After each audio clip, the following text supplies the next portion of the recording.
Señor, yo me presento delante de ti, Señor, para que tú vengas a este lugar a llenar con tu presencia, con tu Espíritu Santo, y seas tú guiando esta predica, Señor, que sean tus palabras, que sea tu corazón derramado en este lugar, Señor. Y te pido, Señor, por cada uno de los que estamos acá, para que tú nos toques, tú nos hables, que tú derribes los muros, Señor, que tú quites la altivez de nuestro corazón, Señor. Señor, yo te pido que hoy día haya una obra de tu Espíritu Santo en este lugar y que podamos entender tu grandeza, tu poder, Señor, y entender quiénes somos nosotros en ti, Señor. En el nombre de tu Hijo Jesús, amén.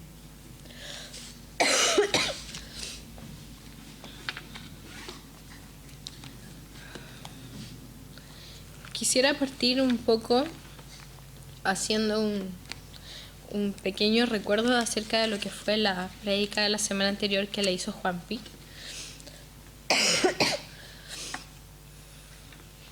Y les voy a leer el versículo como central en que se basó la prédica, que decía así: igualmente, jóvenes, estad sujetos a los ancianos, y todos sumisos unos a otros, revestidos de humildad, porque Dios resiste a los soberbios y da gracia a los humildes.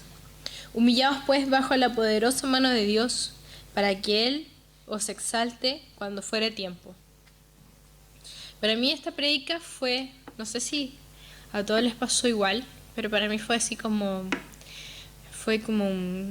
algo fundamental que era necesario escuchar en este tiempo. Y personalmente yo entiendo que la soberbia es algo de lo que nosotros tenemos que cuidar nuestro corazón siempre. Y para mí la prédica del domingo anterior fue como una invitación a redarguir nuestros corazones y a decir, y a pedirle al Señor que mostrara y que manifestara toda gesto, actitud, pensamiento de soberbia que podía haber en nosotros. Y la manera en que esto fue explicado, y como el Señor en el fondo dio revelación de que Dios resiste a los soberbios, fue como una manera de darnos cuenta de la gravedad que esto significa y de cuán expuestos están nuestros corazones a caer en este tipo de cosas. Y si uno ve en el libro de los Cantares, no lo busquen porque va a ser cortito, hay un pasaje en el capítulo 2 que dice: paloma mía, que estás en los agujeros de la peña, en los escondidos escarpados parajes, muéstrame tu rostro y hazme oír tu voz, porque dulce es la voz tuya y hermoso tu aspecto. Cazadnos las zorras pequeñas que echan a perder las viñas, porque nuestras viñas están en cierne. Y este tema de las zorras pequeñas es un símbolo que muchas veces se usa dentro de las iglesias de estas pequeñas cosas que destruyen nuestra relación con Dios. Y porque Cantar de los Cantares es un canto, por eso se llama así, es un canto romántico entre una esposa y un esposo. Bueno, parten como que se gustan y terminan casándose dentro del canto. Pero muchas veces el Cantar de los Cantares se usa como símbolo de la relación de Cristo y su esposa, que es la iglesia. Y este pasaje, cuando dice cazadnos las zorras pequeñas que echan a perder las viñas, son esas pequeñas cosas que van destruyendo esta relación de amor que nosotros tenemos con el Señor. Y como meditando en estas cosas, como que el Señor me mostró que la soberbia es una zorra pequeña. Y es interesante que dice porque nuestras viñas están en cierne. Y en cierne significa que están como polinizándose. O sea, está como recién en la parte de la floración de la viña. Y en otro, como en otros, porque busqué en el diccionario el concepto de en cierne, y estar en cierne es como que está en el principio y que no ha sido perfeccionada todavía. Entonces, en este tiempo en que uno va creciendo en esta relación con Dios, incluso en los inicios, o sea, en el momento de que aflora este amor con el Señor, el enemigo se va a encargar de poner zorras pequeñas en nuestra relación con Dios. Y la soberbia inicia de esa forma. Inicia con un pensamiento, así, tal cual, con un pequeño pensamiento de superioridad o de inferioridad, o un montón de cosas, o de falta de perdón, todas esas cosas que mencionó Juanpi, que eran actitudes de una persona de soberbia. Es un pequeño pensamiento que a medida que se va anidando, va creciendo en nuestra mente y en nuestro corazón y termina destruyendo nuestra relación con Dios al punto a que mi corazón se endurece y que Dios nos resiste. Porque dice la Biblia que Dios resiste al soberbio. Entonces, entendiendo esto, como que la necesidad que Dios me puso en profundizar en este tema, en seguir indagando y descubriendo y buscando acerca de este tema para que no haya nada que pueda destruir nuestra viña que tenemos con Dios. Y en el Salmo 28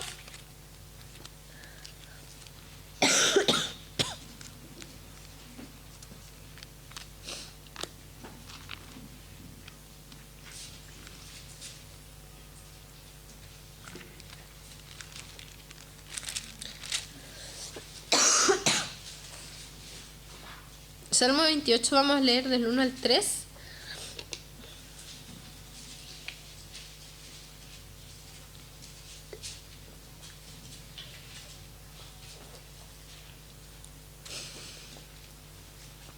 Dice: a ti clamaré, oh Jehová, roca mía, no te desentiendas de mí, para que no sea yo dejándome tú, semejante a los que descienden al sepulcro. Oye la voz de mis ruegos cuando clamo a ti, cuando alzo mis manos hacia tu santo templo. No me arrebates juntamente con los malos y con los que hacen iniquidad, los cuales hablan paz con sus prójimos, pero la maldad está en su corazón. Y el Señor me mostraba que este es el clamor que tiene que haber en nuestro corazón. Quiero el Señor, porque habla esto de que no sea yo dejándome tú semejante a los que descienden al sepulcro. O sea, no, en el fondo es el clamor de que el rey David, a que el Señor no lo abandone y que no permita que haya nada en su corazón que provoque que finalmente Dios tenga que resistirle.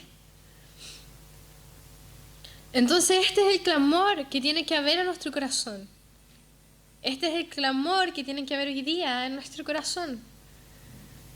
Y lo hermoso de este salmo es que la respuesta es inmediata, porque si vamos en el versículo 6, vemos que dice: bendito sea Jehová, que oyó la voz de mis ruegos. Jehová es mi fortaleza y mi escudo.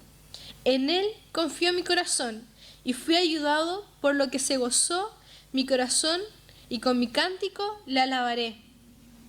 Entonces, quiero hacer una invitación antes, esta es solo una introducción, pero quiero hacer una invitación que se ponga en el lugar de que lo que Dios está hablando aquí hoy día es para cada uno de nosotros.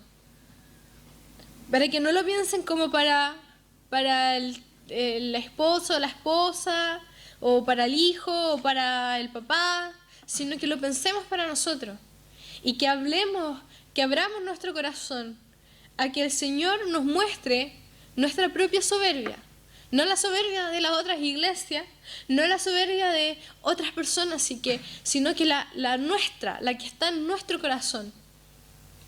y que tengamos este clamor que tiene David. David, el rey David, el glorioso rey David, tiene este clamor, que no haya nada que me aparte de ti, que no sea que alejándote tú o dejándome tú, sea semejante a los que descienden al sepulcro. Entonces un clamor a Dios diciendo que no haya nada que me aparte de ti, que no haya nada en mi corazón, y si hay algo, idea en mi corazón que me aparte de ti, que sea manifiesto, para que eso salga y para que yo pueda ser libre y que nuestra viña sea libre de estas zorras pequeñas. Entonces, entendiendo que la soberbia es una zorra pequeña, mi pregunta fue, ¿cómo cazamos a esta zorra pequeña? Porque decir, cazar las zorras para que no destruyan la viña. Ahora, ¿cómo hacemos eso de manera práctica?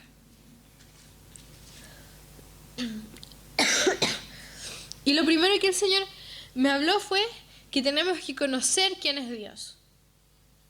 La manera de cazar a esta zorra de la soberbia es conocer quién es Dios. Mientras más cerca estamos de la montaña, más grande la vamos a ver. Hay veces que nosotros somos un país montañoso, así que esto es algo que no es ajeno a nosotros.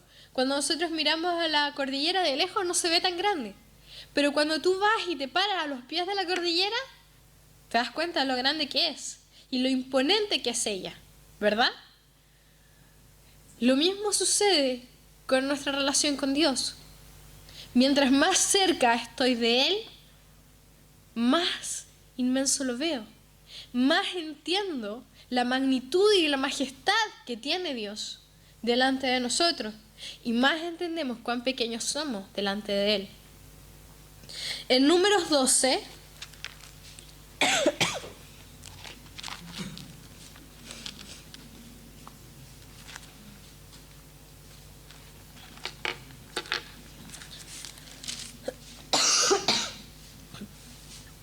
Números 12 del 1 al 8.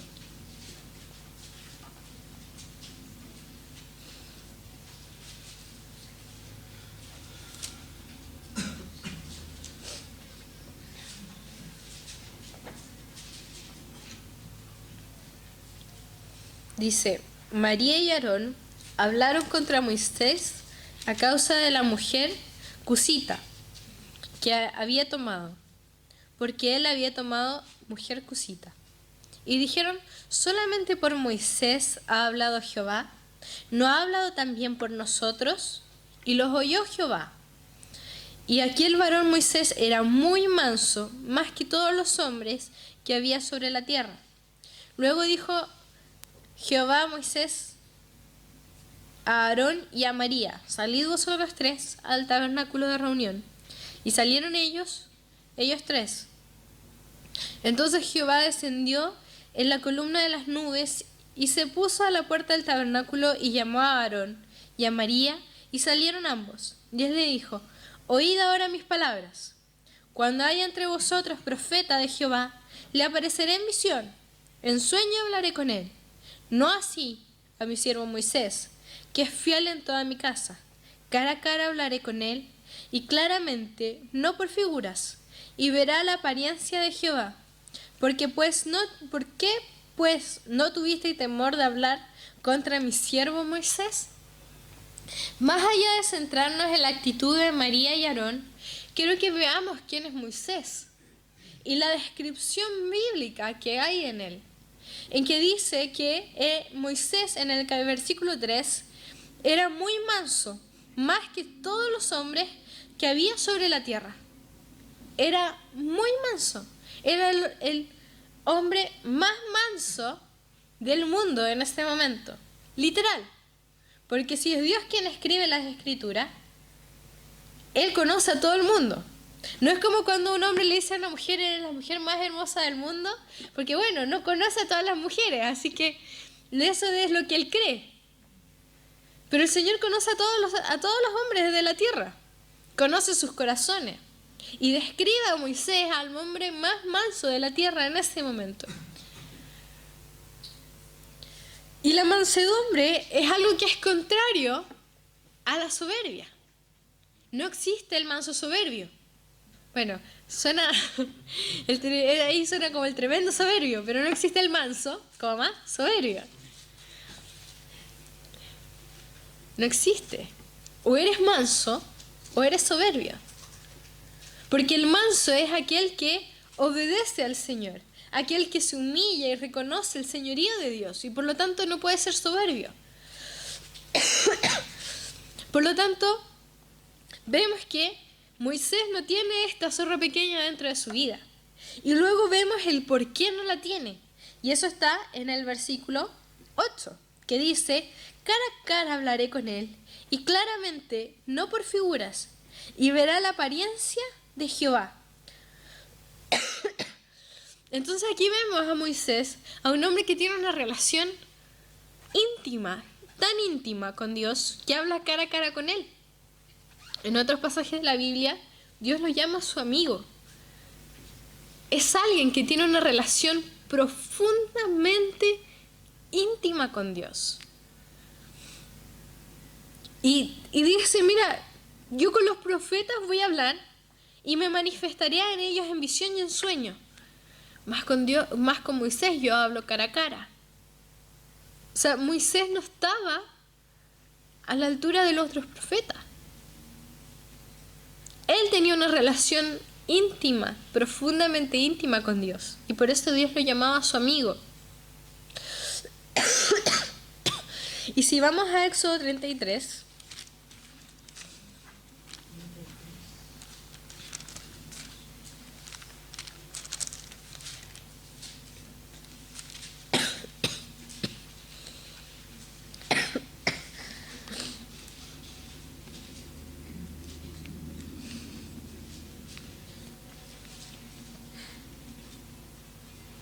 Vamos a empezar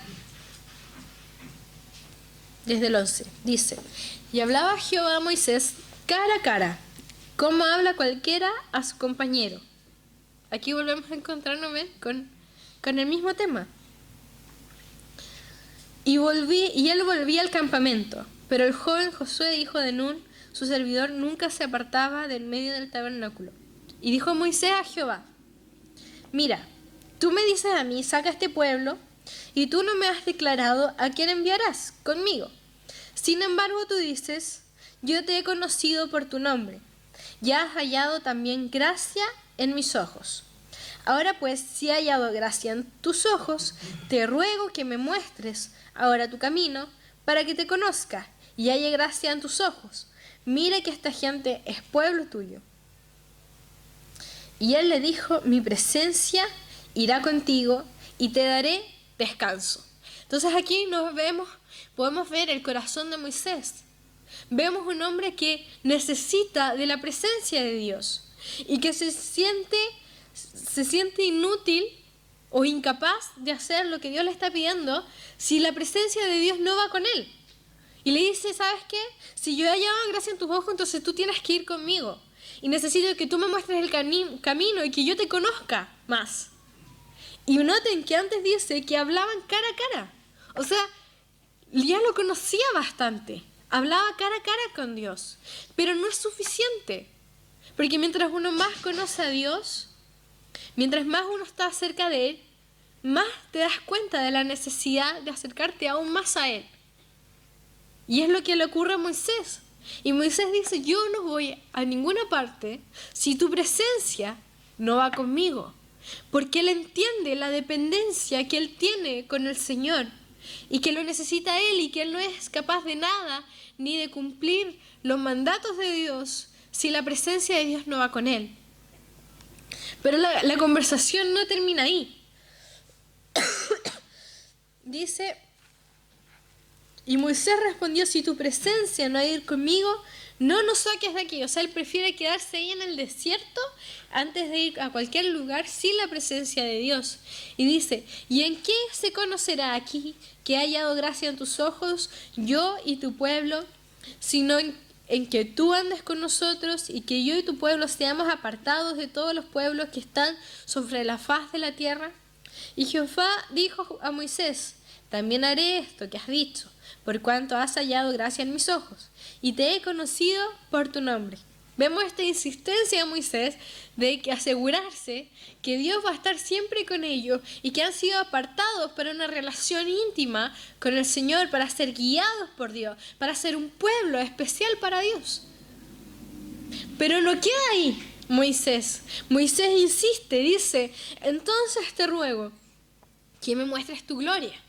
Ya no solo es la presencia, ya no solo es permanecer siendo guiados, siendo apartados por el Señor, sino que queremos ver tu gloria.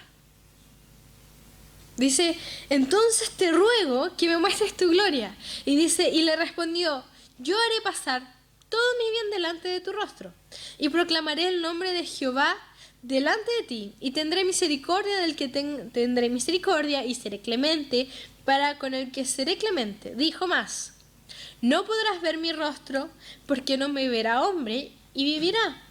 Y dijo aún Jehová, he aquí un lugar junto a mí, y tú estarás sobre la peña, y cuando pase mi gloria, yo te pondré en una hendidura de la peña, y te cubriré con mi mano hasta que haya pasado. Después apartaré mi mano, y verás mis espaldas, mas no se verá mi rostro. Entonces el Señor dice, mira, no te puedo mostrar mi rostro porque vas a caer muerto. Entonces vamos a hacer una cosa, te voy a mostrar mi tamaño, te voy a mostrar mi parecer, que es lo que dice en Números, que Moisés hablaba cara a cara con Dios y conocía su parecer. Es literal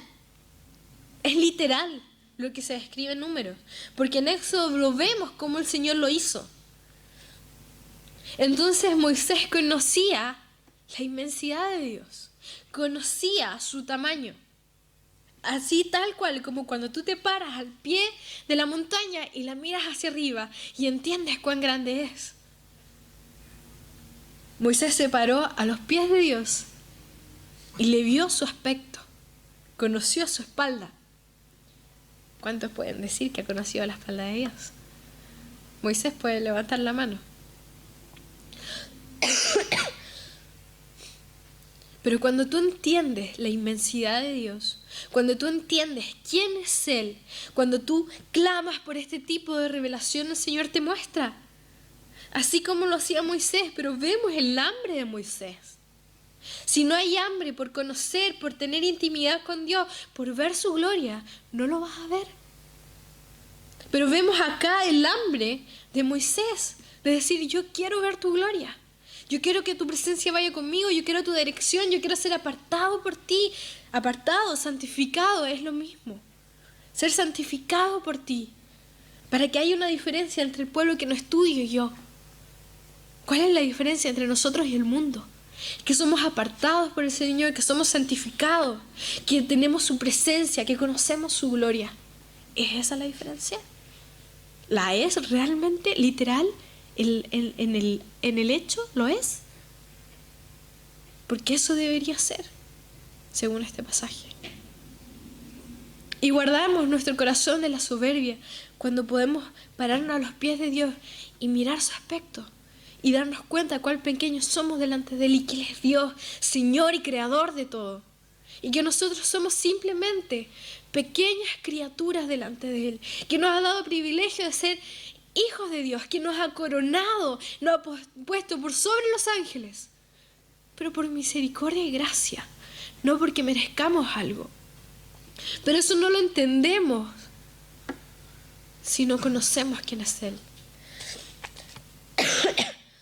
En el libro de Eclesiastés, yo esto se lo he leído antes, pero se los quiero volver a leer, dice, cuando fueres a la casa de Dios, guarda tu pie y acércate más para oír que para ofrecer el sacrificio de los necios, porque no sabes qué hacen mal.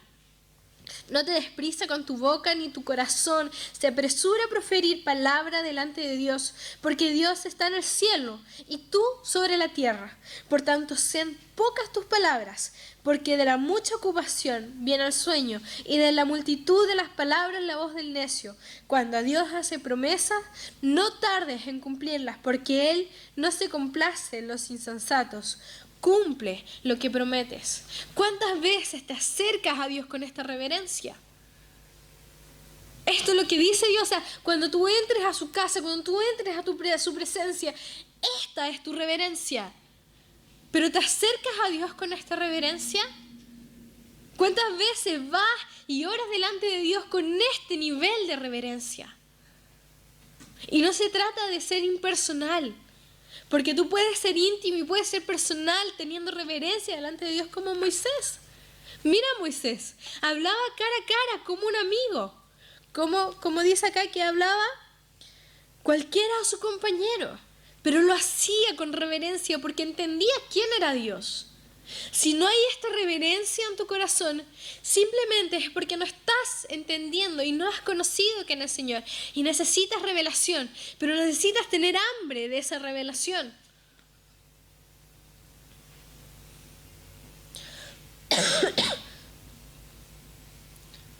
Pero cuando tú tienes esta reverencia, estás cuidando tu viña de la zorra pequeña, de la soberbia. Si quieres ser libre de la soberbia que puede apartarte de Dios al punto en que Dios te resista, tienes que ir a los pies de la montaña y mirar su inmensidad, mirar su majestad.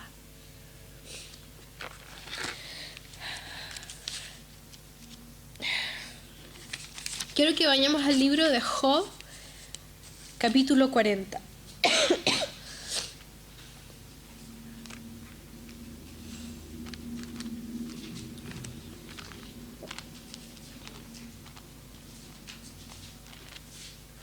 Job está antes de Salmos, por si a que no le cuesta encontrarlo.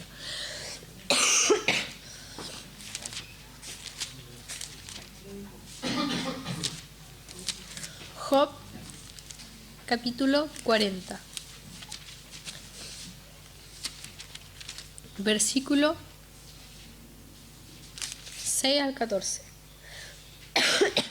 El libro de Job, para ponerlo un poco en contexto, Job había estado reclamando con Dios porque le habían ocurrido una tragedia tras otra. Y como lo explicó la Cotita, Job, el problema de Job es que él busca la salvación en su propia justicia, en su propia rectitud. Entonces él reclamaba delante de Dios porque decía, mira, yo he hecho esto, he hecho esto, he hecho esto, he hecho esto, he hecho esto, y mira lo que he obtenido.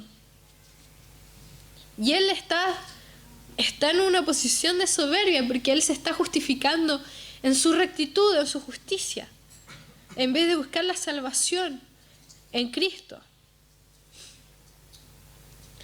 Entonces, después de todo este reclamo que Job tiene delante de Dios, Dios en su misericordia, porque es un acto de misericordia que hace Dios con él, se manifiesta y le muestra su inmensidad. Y en el capítulo 40, Dios está hablando con él. Y es así: respondió Jehová a Job desde el torbellino y dijo: cíñete ahora como varón tus lomos. Eso es como decirle, mira, ¿sabes qué? Párate ahí como hombre y escúchame. Es como cuando el papá reta al hijo y dice, ya, a ver, párate y ahí como hombre y escúchame lo que te voy a decir. Es lo que el Señor le dice: cíñete ahora como varón tus lomos. Yo te preguntaré y tú me responderás. ¿Invalidarás tú también mi juicio? ¿Me condenarás a mí para justificarte tú? ¿Tienes tú un brazo como el de Dios? ¿Y truenas con voz como la suya? Adórnate ahora de majestad y alteza, y vístete de honra y de hermosura. Derrama el ardor de tu ira. Mira a todo altivo y abátelo. Mira a todo soberbio y humíllalo. Y quebranta a los impíos en su sitio. Encúbrelos a todos en el polvo. Encierra sus rostros en la oscuridad. Y yo también te confesaré que podrá salvarte tu diestra. Entonces vemos a un Dios diciéndole: ¿quién te crees que eres? ¿Estás tú sobre mí? ¿Eres tú más recto que yo? ¿Eres tú más santo que yo? ¿Tú me vas a hacer juicio a mí por las cosas que yo hago? ¿Tú tienes el poder de hacer justicia sobre aquellos que son soberbios, altivos y hacen mal? ¿Eres tu Dios? Esto es solo un extracto pequeño para que entendamos el diálogo que Dios tiene con Job. Pero desde el 39, si ustedes quieren lo pueden leer en adelante, o el 38 por ahí, Dios empieza, sí, desde el 38, Dios empieza a mostrarle que Él es el Señor, que Él es creador, que en el inicio de los tiempos Él no estaba. Job no estaba en el inicio de los tiempos. Quien estuvo en el inicio de los tiempos creando el mundo fue Dios. Entonces le está manifestando la soberbia de Job, diciendo: ¿quién crees que eres?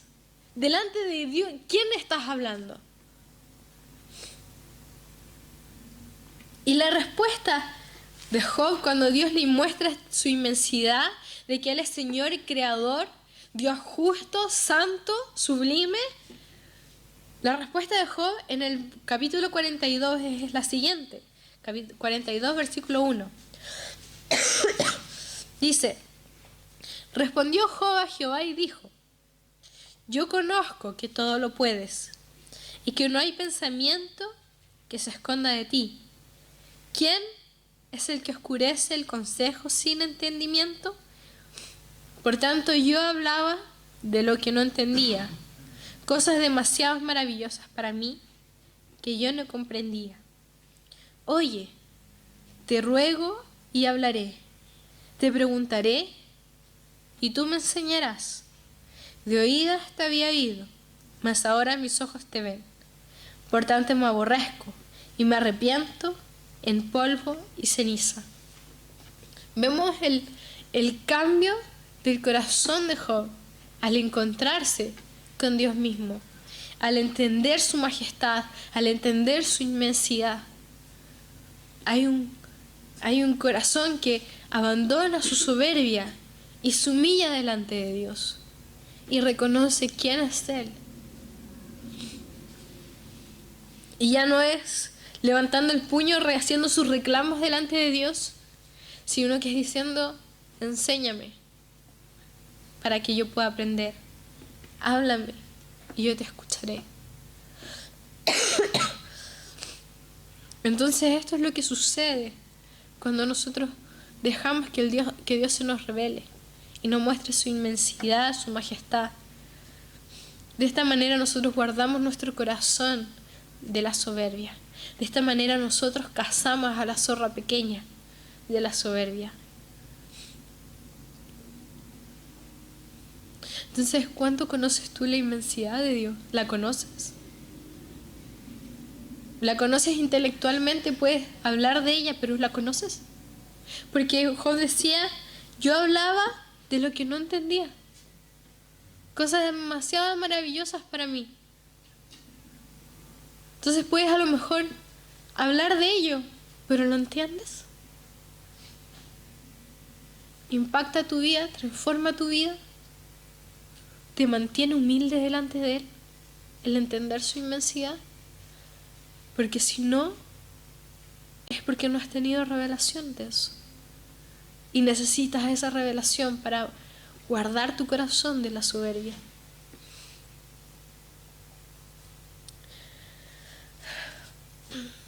La segunda forma en que nosotros cazamos la zorra pequeña de la soberbia es el estando enyugado con Cristo. Y queremos que vayamos a Mateo 11, 25.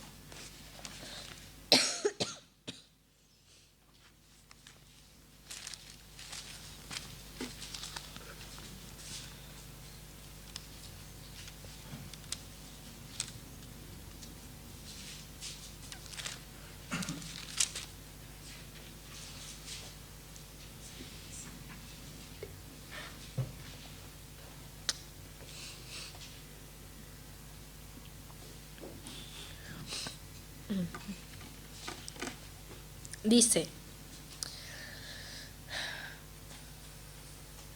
en aquel tiempo respondiendo Jesús dijo: te alabo, Padre, Señor del cielo y de la tierra, porque escondiste estas cosas de los sabios y los entendidos, y las revelaste a los niños. Sí, Padre, porque así te agradó. Todas las cosas me fueron entregadas por mi Padre, y nadie conoce al Hijo sino el Padre, ni el Padre conoce a alguno sino el Hijo, y aquel a quien el Hijo lo quiera revelar. Venid a mí todos los que estáis trabajados y cargados, y yo os haré descansar.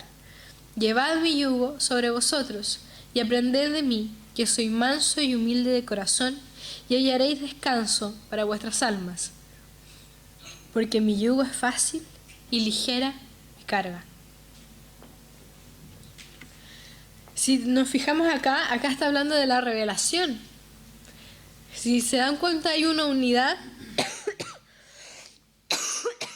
dentro de lo que estaba hablando recién y esta segunda parte. Y el estar enyugados con Cristo. Porque la revelación se da en este yugo que yo tengo con Cristo. Porque el Padre se nos es revelado por medio de Cristo. Y solamente si Cristo nos lo quiere revelar, vamos a recibir esa revelación. Pero esa revelación, o sea, si se fijan, no por nada, Cristo está hablando de que los cargados y trabajados vengan a mí, entreguen sus cargas y anden bajo mi yugo. Junto con el tema de la revelación. Porque son dos cosas que van unidas. Por lo tanto, el tener esta revelación de la inmensidad de Dios requiere no solamente este hambre y esta sed, esta necesidad de tener esta revelación como la tiene Moisés, sino que también requiere el entregar mis cargas y el enyugarme junto con Cristo.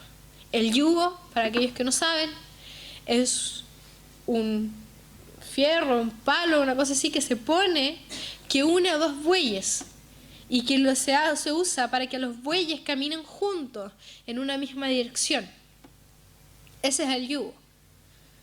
Por lo tanto, si nosotros nos enyugamos con Cristo, eso significa que yo estoy unida a Cristo y que vamos juntos en una misma dirección. Y por supuesto, la dirección es la que Jesucristo da y no nosotros. Porque Él es el Señor, no nosotros. Por lo tanto, estar enyugados con Él significa caminar con Él, andar bajo su dirección, permanecer unidos a Él. Y vamos a tener en este yugo, vamos a tener la revelación del Padre. La inmensidad, la majestad va a ser revelada por medio de este yugo que nosotros tenemos con Cristo. Y no solo eso, dice, llevad mi yugo sobre vosotros y aprended de mí, que soy manso y humilde de corazón. El andar enyugados con Cristo nos va a enseñar a andar en esta mansedumbre y en esta humildad. Por lo tanto, si queremos guardar nuestro corazón de la soberbia o queremos cazar esta zorra pequeña, tenemos que enyugarnos con Cristo. Y enyugar significa el hacernos dependientes de Dios, entregar nuestras cargas, entregar nuestras preocupaciones, entregar nuestros dolores, nuestras enfermedades y depender de Él. En Juan 15 dice, yo soy la vid verdadera y mi Padre es el labrador. Todo pámpano que en mí no lleva fruto lo quitará, y todo aquel que lleve fruto lo limpiará para que lleve más fruto. Y vosotros estáis limpios por la palabra que os he hablado. Permaneced en mí y yo en vosotros. Como el pámpano no puede llevar fruto por sí mismo si no permanece en la vid, así tampoco vosotros si no permanecéis en mí. Yo soy la vid, vosotros los pámpanos. El que permanece en mí y yo en él, éste lleva mucho fruto, porque separados de mí, nada podéis hacer. Este es un pasaje que lo hemos leído muchas veces, que mi papá insiste en este pasaje muchas veces, porque sin él, si no permanecemos en él, no podemos hacer nada. Y cuando la Biblia dice nada, significa nada. No significa algunas cosas, significa nada. O sea que todo lo que tú haces fuera de Cristo no sirve, es basura, es algo que se destruye con el tiempo.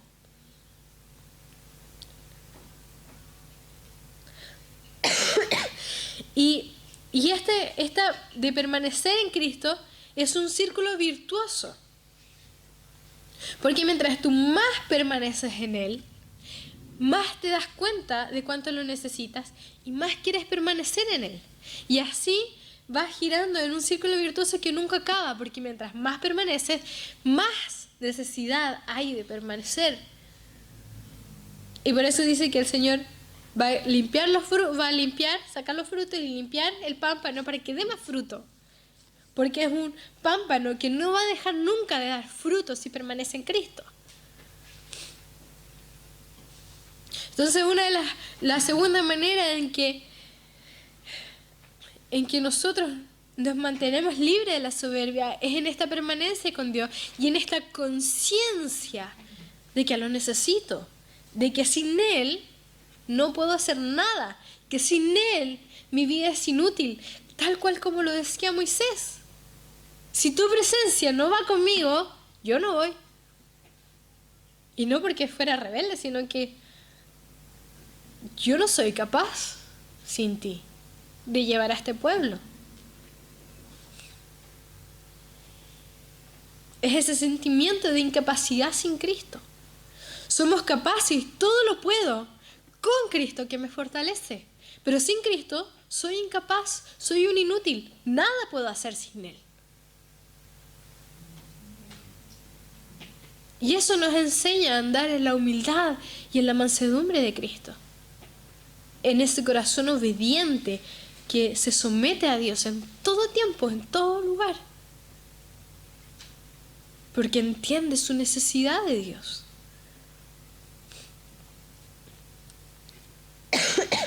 Y el tercer punto, y último, pero va a ser largo, así que todavía no termina, es Filipenses 3.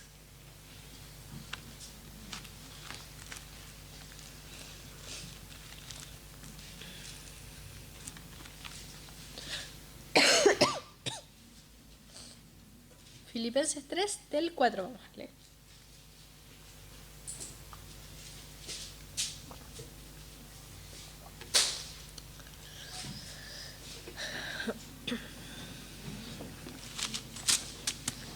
Dice, aunque yo tengo también de qué confiar en la carne, está hablando Pablo, si alguno piensa que tiene de qué confiar en la carne, yo más.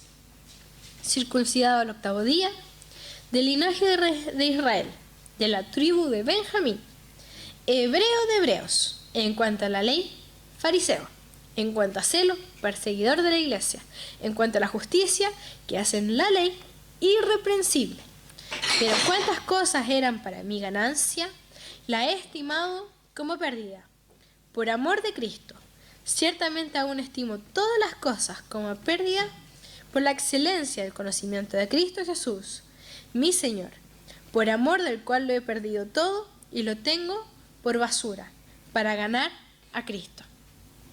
Entonces, primero que nada, es todo lo que pueda hacer alimentar mi soberbia en la carne, debe ser estimado por basura.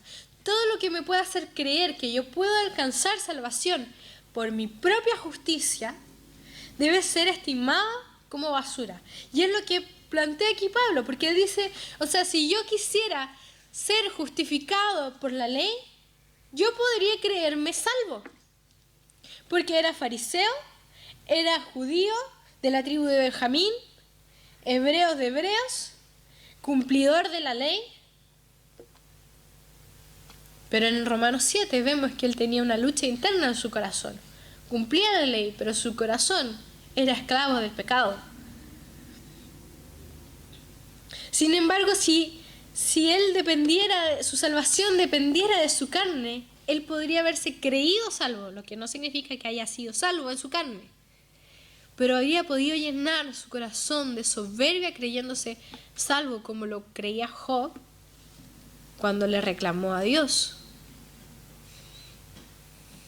Entonces, todo aquello que alimenta mi soberbia debe ser estimado como basura. Para poder declararnos dependientes de Dios. Todo aquello que me hace pensar que Cristo me eligió porque yo hago esto, debe ser estimado por basura. Todo lo que me hace pensar que yo soy especial porque tengo esto, debe ser estimado por basura, porque eso alimenta mi carne y alimenta mi soberbia. Y eso me va a llevar al punto a que Dios me resista y se aleje de mí, porque le resiste a los soberbios. Entonces no hay nada en esta vida que pueda darte salvación, sino solo Cristo, su misericordia y su gracia. No hay nada en esta vida que pueda hacerte importante o especial. Solo Cristo y su amor es lo que te hace importante y especial. Pero Pablo no termina ahí. Dice, y ser hallado en él, no teniendo mi propia justicia, que es por la ley, sino la que es por la fe de Cristo. La justicia que es de Dios por la fe, a fin de conocerle y el poder de su resurrección y la participación de sus padecimientos, llegando a ser semejantes a él en su muerte. Si se fijan, aquí volvemos a unir los otros dos puntos, ¿cierto? El conocerlo, el tener revelación de él y el permanecer en él para enyugados con él, para parecernos, para ser transformados a su imagen. Porque si tú estás enyugado a Cristo, tú caminas con él en su dirección y empiezas a vivir y a actuar como él actúa, caminar hacia donde él camina. Entonces, aquí se une lo que estamos hablando, el conocerle y el permanecer para llegar a parecernos a él. Y dice, y no que lo haya alcanzado ya, ni que ya sea perfecto, sino que prosigo por ver si logro asir de aquello para lo cual también fui asido por Cristo Jesús. Hermanos, yo mismo no pretendo haberlo ya alcanzado, pero una cosa hago, olvidando ciertamente lo que queda atrás y extendiéndome a lo que está delante, prosigo a la meta, el premio del supremo llamamiento de Dios en Cristo Jesús. Entonces dice, yo sigo avanzando para así, o sea, como para aferrarme, para sostenerme, para amarrarme. Eso significa asir, por lo cual yo fui amarrado. O sea, yo me enyugué con Cristo y yo permanezco y prosigo la carrera para permanecer afirmado a esta salvación. Cristo me sostiene, Cristo me salva por su amor y su misericordia, pero yo ahora me tengo que aferrar a Cristo para permanecer en esa salvación. Y este es el tercer punto, proseguir hacia la meta. Proseguir hacia la meta. No solamente me basta con conformarme con una revelación de Dios. No solamente me basta con conformarme en que en algún momento de mi vida me enyugué con el Señor y empecé a conocer sus caminos, sino que proseguir hasta el último día en este camino. Y por eso dice, no que lo haya alcanzado ya, ni que ya sea perfecto, sino que prosigo. Prosigo. Porque no está diciendo acá que Pablo no era santo, no estaba andando en santidad, sino que él no te habría dado por terminada su carrera. Eso significa. Decía, yo prosigo. No me creo listo, no me creo perfecto. Y este punto es uno de los fundamentales, uno de los errores más grandes dentro de la iglesia cristiana, uno de los errores más grandes dentro de la iglesia cristiana Vitacura. Estoy hablando de nosotros. No estoy hablando de las iglesias que están afuera, no estoy hablando de otras denominaciones, estoy hablando de nosotros. El creerse listo. El creerse que porque ya yo antes no oraba y ahora estoy orando, ya estoy listo. El creerse que ya es que yo en realidad era mentirosa, súper mentirosa y ahora no miento, ya sobrepasé mi pecado, entonces estoy lista. Y Pablo, siendo Pablo, ¿quién es Pablo? Dice, yo prosigo. Yo no me creo perfecto, yo sigo a la meta. Porque el que gana la carrera no es el que llega primero, sino que el que permanece primero. Porque el cristiano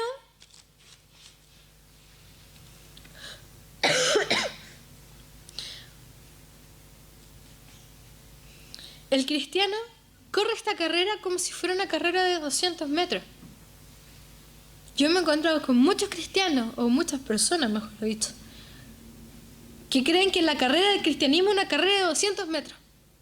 Entonces van ahí a toda velocidad y corren y ya llegué a la meta y ahora sigo con mi vida. Y se van. Cuando uno está corriendo una maratón. Si tú corres una maratón, como si estuvieras corriendo una carrera de 200 metros, vas a perder. Porque vas a parar los 200 metros y la maratón son un poco más larga que los 200 metros. Un poquito harto más larga que los 200 metros. Y la vida del cristiano es una maratón. Y la gracia de la maratón no es llegar a primer lugar, es permanecer en el primer lugar. Muchos maratonistas no muy expertos parten primero y van ahí primero y se empiezan a cansar y lo empiezan a pasar y finalmente el que gana la carrera no es el que partió primero, es el que terminó primero.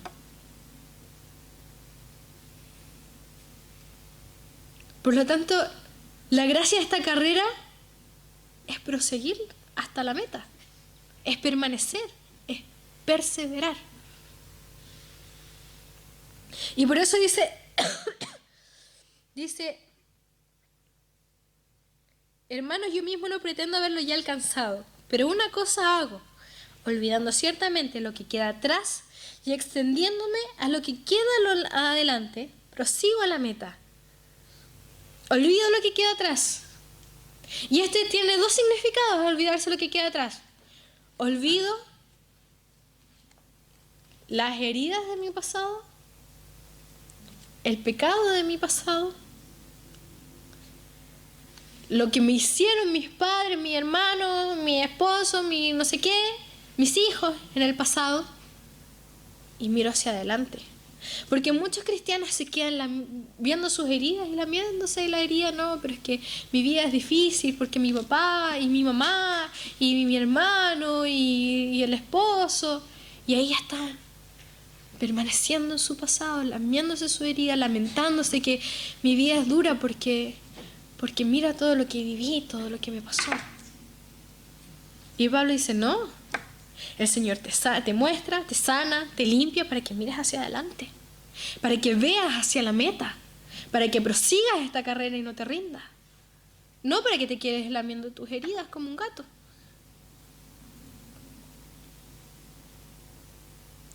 Y el otro concepto es que tampoco te puedes quedar pegado en tus victorias pasadas. No, es que cuando yo llegué al Señor, el Señor me vino y dio una visión y esa es tu única visión en todo tu cristianismo después de 10 años. ¿No? Si tú te quedas pegado ahí, no avanzas. Tú tienes que buscar la revelación nueva de cada día, la transformación nueva de cada día. Si tú hoy día te sientes listo porque dejaste de mentir y dejaste de robar como lo hacías antes y te quedas ahí contento con eso, no vas a ganar esta carrera. Porque hay que seguir adelante, dejando que el Señor te manifieste. Y si has alcanzado realmente la santidad, bueno, permanece santo entonces. Pero no termines esta carrera, no te la des por listo. Permanece, persevera. Persigue permanecer atado a Cristo. Y si vamos a Corintios 9,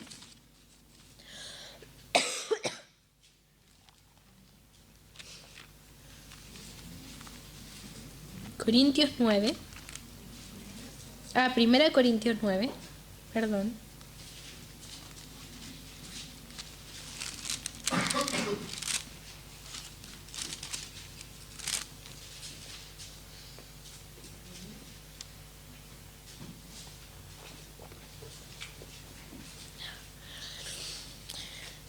Dice en el versículo 24: ¿no sabéis que los que corren en el estadio, toda la verdad corren, pero uno solo se lleva el premio? Corred de tal manera que lo obtengáis. Todo aquel que lucha, de todo se abstiene. Ellos, a la verdad, pueden recibir una corona corruptible, pero nosotros una incorruptible. Así que yo de esta manera corro, no como a la aventura, de esta manera peleo, no como quien golpea al aire, sino que golpeo mi cuerpo y lo pongo en servidumbre, no sea que habiendo sido heraldo para otros, yo mismo venga a ser eliminado. Entonces aquí Pablo pone el mismo ejemplo que yo le estaba poniendo recién de la maratón. Cuando hubo los Juegos Olímpicos, a mí me gustan los Juegos Olímpicos, así que vi hartas competencias y todo, y vimos una competencia que fue como súper emocionante, que fue una competencia de un lanzamiento de bala de mujeres. Y había una mujer que era australiana, que era de aspecto, era muy posiblemente que era maorí, porque tenía como los rasgos de una mujer maorí, y era así seca. Y era muy grande, así era una tremenda mujer. Y era pero seca para el lanzamiento de balas. Entonces, no sé si en el primer o segundo lanzamiento ella batió un récord. Se tiró la bala y batió el récord. Entonces, todas las otras contrincantes de los otros países tenían la frustración constante de que tiraban y tiraban las otras balas. Fueron como 10 tiros en todo para llegar a la final. Y tiraban balas y nadie alcanzaba la maorí. Entonces la maorí, confiada en su récord, ya después los siguientes tiros era así como que ya tiraba la cuestión nomás y después hacía como una cosa así como la ola y celebraba porque se mantenía primera. Pero había una americana que también era buena, pero no al nivel de la maorí, que le dio y le dio y le dio y iba y trataba de hacer el número más grande, trataba de hacer el número más grande, y en su último tiro venció el récord de la maorí. Y en ese momento la australiana le quedaba un puro tiro y perdió y no salió primera. Muchas veces nosotros los cristianos corremos esta carrera de esta manera. Ya vencí, ya gané algunos récords, entonces ahora me relajo. Y la australiana, en vez de intentar de volver a batir su récord ya conseguido con el segundo tiro, se relajó y ya terminó el juego en el segundo tiro. Y perdió por relajarse. Nosotros lo vimos ahí con Juanpi, la Cotita, estaba la Dani también, y fue así como un juego emocionante porque perdió en el último momento. Pero nosotros, si nosotros corremos la carrera de esta manera, también vamos a perder en el último momento. Lo grave es que nuestra corona es incorruptible. La australiana, bueno, se quedó con la medalla de plata y practicará otros 4 años para ganarse la de oro en las próximas Olimpiadas. Nosotros perder nuestra carrera significa perder nuestra corona incorruptible. Y Pablo lo dice así: yo corro, no como la aventura, no corro ahí a loca sin distancia y para donde sea que me lleve el viento. Yo corro mirando hacia una meta, que es alcanzar a Cristo, que es parecerme a Él, que es permanecer en Él, que es tener la revelación y conocerlo a Él en todos sus aspectos.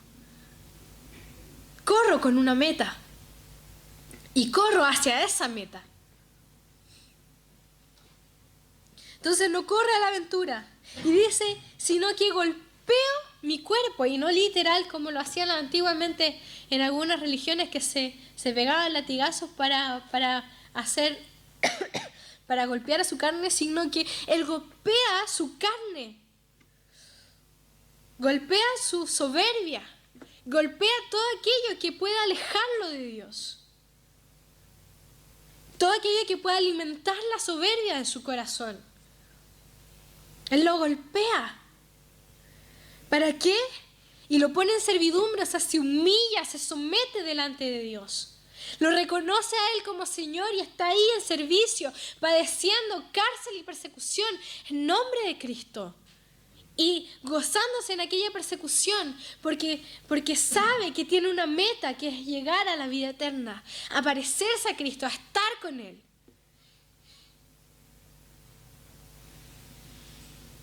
¿Por qué? Porque siendo Él, habiendo sido heraldo, habiendo sido mensajero, habiendo llevado el mensaje de salvación a muchos, no vaya a ser que Él sea eliminado. Entonces Él, por eso en Efesios dice, no es que yo me crea que ya yo lo he alcanzado todo y ando aquí abanicándome porque ya yo estoy listo, sino que yo prosigo a la meta y la corro y permanezco y persevero, porque el que persevera es el que alcanza. El que persevera en primer lugar es el que gana la maratón. Y la perseverancia en mantenernos humillados delante de Dios va a hacer que cacemos nuestra zorra pequeña de la soberbia. En el momento que tú te crees listo, tu corazón se llena de soberbia y te eres incapaz de perdonar o de extender misericordia, como lo explicó Juanpi la semana pasada. Pero cuando tú entiendes que tienes que correr y que tienes que permanecer y que no basta con alcanzar, sino que tienes que permanecer, te mantienes humilde y humillado delante de Dios, porque necesitas a Dios hasta el último día de tu vida, hasta tu último suspiro, tú vas a necesitar a Dios.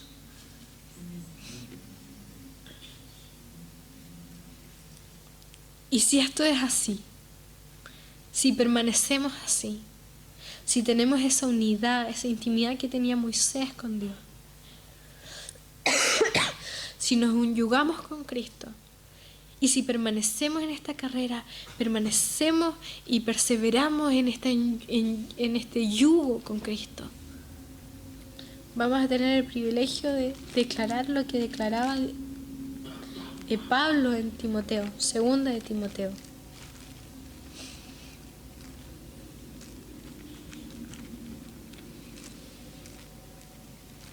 ¿Dónde está? ¿Dónde está? Se me perdió. Aquí está. En 2 de Timoteo 4, del 6 al 7, Pablo en 2 de Timoteo es una carta de despedida, en que él ya sabe, está preso, está sentenciado a muerte y Dios ya le advirtió, le manifestó que esta era la hora de su muerte.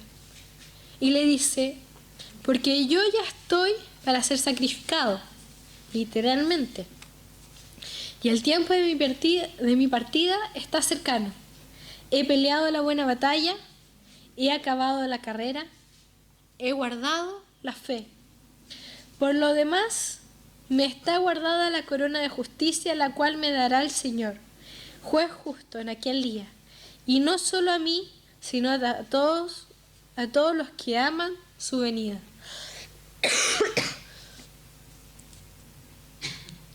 Pablo dio terminada su carrera el día de su muerte.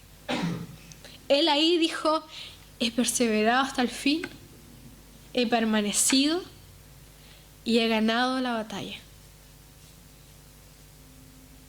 Si tú hoy día ganas la batalla y vences, pero mañana dejas de pelear la batalla de la fe, vas a perder la guerra. Y por eso tenemos que perseverar y permanecer y no creernos listos hasta el último día de nuestras vidas. Si hemos sido santificados por la gracia y el poder de Dios, entonces tenemos que permanecer y mantenernos en esa santificación hasta el último día de nuestras vidas, para que en ese día, si es que Dios nos da el privilegio de saberlo antes, podamos decir, he permanecido, he perseverado, he mantenido la fe, he ganado la buena batalla y la corona de salvación me espera en el cielo.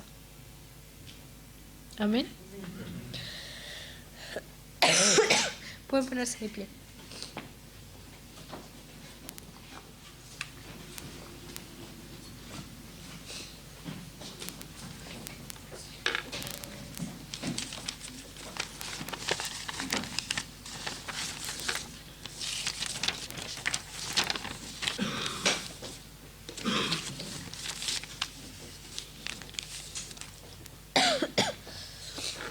Cierran sus ojos porque vamos a orar.